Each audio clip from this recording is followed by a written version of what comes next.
Good evening, I'm Sapsanamma. Let's begin with the headlines of the hour. Nepal books a place in the Final Four of ACC Premier Cup, defeating Hong Kong by 8 wickets.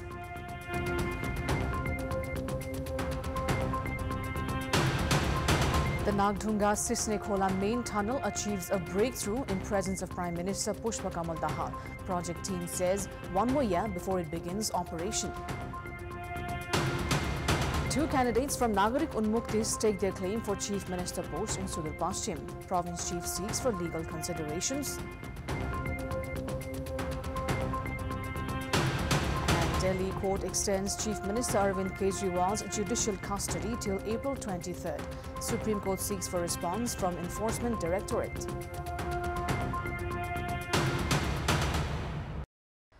A breakthrough was attained today with the Nagdhunga Sisne Khola tunnelway as explosives were used in the presence of Prime Minister Pushpa Kamal Dahal. The tunnelway of 2,667 meters length extends from Chandragiri municipality's Balambu to Dhading's Sisne Khola. The breakthrough works of an emergency tunnel is expected to be done in the Nepalese month of Shravan, which is 3 months away. The project has said it will still take 1 year for the tunnel to come into operation, as works related to casting of concrete and installing lights and oxygen pipes remain. The project will have 3 underpass, 4 box culverts, 1 overpass, 3 bridges and 1 flyover.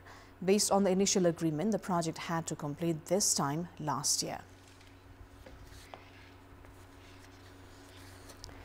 Sudur Paschim Chief Minister Nazir Mia, Province Chief in fact, Nazir Mia has begun consultations after 2 members from Nagarik Unmukti Party furnished their separate claims for Chief Minister in the province.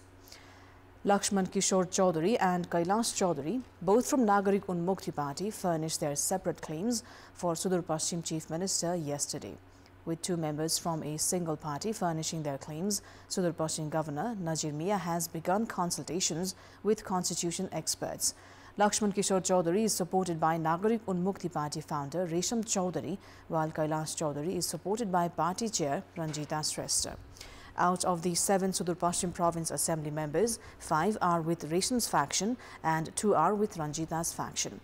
Lakshman Kishore is supported by Nepali Congress, CPN Unified Socialist and Rastriya Prajatantra Party, while Kailash has the backing of CPN Maoist Centre, CPN UML and an independent Province Assembly member. Saying he is the official candidate and has the clear majority, Lakshman Kishore has urged the province governor to administer his oath of office and secrecy. Kailash, who has the backing of the Central Alliance, has also stated the legitimacy of his claim. Time was allocated until yesterday to claim the role of Chief Minister. Problems have surfaced in the central ruling coalition after CPN Unified Socialists joined hands with the Alliance of Nepali Congress in Sudur Paschim Province. CPN UML Chair KP Sharma Oli has condemned CPN Unified Socialists for plotting to weaken the ruling alliance by lending its support to the main opposition Nepali Congress in Sudur Paschim Province. He has termed the decision by CPN Unified Socialists as an apolitical move. During the parliamentary party meeting of CPN UML held today, Chair Oli criticized CPN Unified Socialists' move to support Congress in Sudur Paschim, adding that it was aimed at bolstering the opposition. He said that the party's decision gave hope to the main opposition but would create doubt, uncertainty and disappointment among the general public. The UML chair took the responsibility of strengthening the communist movement and issued directives to work towards achieving party's objective of establishing themselves as a strong political power during the upcoming election. Prime Minister Pushpa Kamal Dahal has said the appointment of the Vice Chancellor of Tribhuvan University was done based on meritocracy, but the system has yet to be fully implemented. Professors and academicians of the university collectively extended gratitude for the adoption of meritocracy during a meeting with the Prime Minister, while the Premier assured of ending political interference at educational institutions. He said that the Vice Chancellor has been directed to form a team accordingly. Premier Dahal stressed on the need for a healthy competition in all sectors to lay a foundation for good governance, development and prosperity. A cadre of Rastriya Prajatantra Party who had been injured during the protest held by the party last week has died while receiving treatment. Party spokesperson Mohan Rastriya has said that Thakur Prasad Dangi of Bardia, who had been injured during the protest on 9th of April last week, died this morning while being treated at Birendra Military Hospital in capital's Chhaoni. The party has said that his body will be taken to Bardia today itself after paying tributes at the party office. Moving on, suspended District Court Judge Bhuvan Giri, who has been accused of marital rape, has presented himself at the Kathmandu District Court. The Supreme Court on 3rd of April had issued an arrest warrant against Judge Giri, who has been alleged of marital rape. Giri surrendered himself following the Apex Court's decision. Kathmandu District Court Registrar Ramu Sharma said that preparations are underway to send Giri to judicial custody. The joint bench of Supreme Court Justice duo Hari Prasad Fuyal and Til Prasad Shrestha on 3rd of April had overturned the rulings of the Kathmandu District Court and Patan High Court and had ordered that Giri be sent to judicial custody. Giri's wife Arati Rawal had started a fast on to death, claiming that no action had been taken despite the Apex Court's order. 2 children of the same family have died in Acham in a fire incident. According to head of Malek Police Station, Narendra Khadka, 8-year-old daughter of Deepak Bohra, Bhavana, and 5-year-old son Ramesh Bohra, Gopal, died on the spot in the fire in Shodsa of Malek Rural Municipality this morning. Police have suspected the roof of the house caught fire from the lighter that the miners had been carrying. Gopal's father, Ramesh, had been injured while trying to douse the fire. Assam police have said that further investigation on the incident is currently underway. Cargo traders have staged a protest citing problem in exporting goods due to damaged X-ray machine at the Trivandrum International Airport Customs. One of the 2 X-ray machines at the TIA Customs that were being used to inspect goods for import-export purposes had been damaged 1.5 months ago. The cargo traders' agitation comes after another X-ray machine got damaged.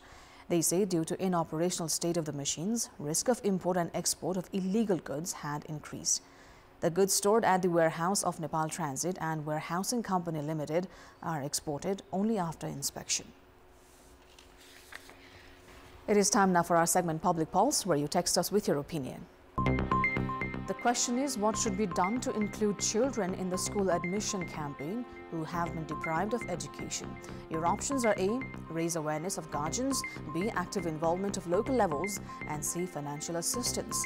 The voting is on. Type NEWS, select your option A, B or C and send it to 34001 to share your opinion with us. Time now for international update.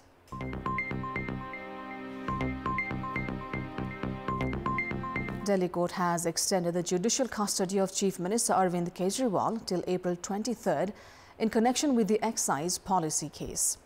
Kejriwal appeared before the court through a virtual conference. The court noted that the judicial custody of co-accused K. Kavita is also extended till the same date. The 55-year-old Aam Aadmi Party convener is in Tihar jail after he was sent to judicial custody after his Enforcement Directorate ED remand had ended. Kejriwal was arrested by the ED on March 21st night after the High Court refused to grant him protection from coercive action by the central agency. Earlier in the day, the Supreme Court sought a response from the ED on a plea filed by Kejriwal challenging his arrest. The top court bench of Justices Sanjeev Khanna and Dipankar Datta asked the ED to reply by April 24th and said that the matter would be heard in the week commencing April 29. On April 9th, the Delhi High Court had upheld the AAP convener's arrest, saying that the agency was left with little option after Kejriwal skipped 9 summonses and refused to join the probe. The court had dismissed the Aam Aadmi Party leader's petition challenging his arrest by the ED and subsequent remand in the federal agency's custody. Kejriwal is the first sitting chief minister to be arrested. His other colleagues, Manish Sisodia and Satyendra Jain, are also lodged in jail in the same case. Earlier this month, AAP's Rajya Sabha MP Sanjay Singh walked out of Tihar jail after getting bail from the Supreme Court. UN Secretary General Antonio Guterres has called for maximum restraint after Iran's retaliatory attacks on Israel over the latter's deadly assault on the Iranian consulate in Syria.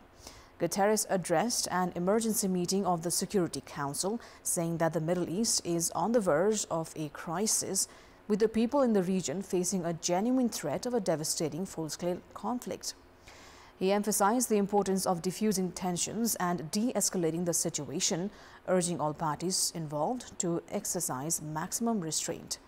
According to latest reports, Iran on Saturday launched hundreds of drones and missiles from its territory forward toward Israel, with most intercepted.